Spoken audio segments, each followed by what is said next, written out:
Hello everyone, in this video, we will see how to use student discounts on Turkish Airlines. First, open your browser and search for Turkish Airlines on Google Chrome. Click on the first link that appears in the search results to go to the official Turkish Airlines website. On the Turkish Airlines homepage, you will find several options. You can enter your departure and destination cities, travel dates, and the number of passengers under flight details. You can also check in online, manage your existing bookings, and check the status of your upcoming flights. To use the discount, you need to create a Miles and Smiles account. Find the sign up button on the homepage and click on it. Enter your details, including your first name, middle name, and surname. Select your preferred language and nationality from the drop-downs menu.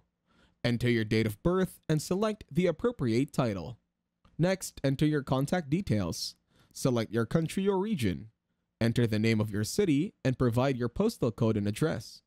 After filling in all the necessary information, click on the Create Your Miles and Smiles account button. After creating your account, you may need to verify your student status. This usually involves uploading a copy of your student ID or other proof of enrollment. Once verified, you can use your student discount when booking flights. If you found this video helpful, you can thank me with a like and subscribe to the channel. See you in another video.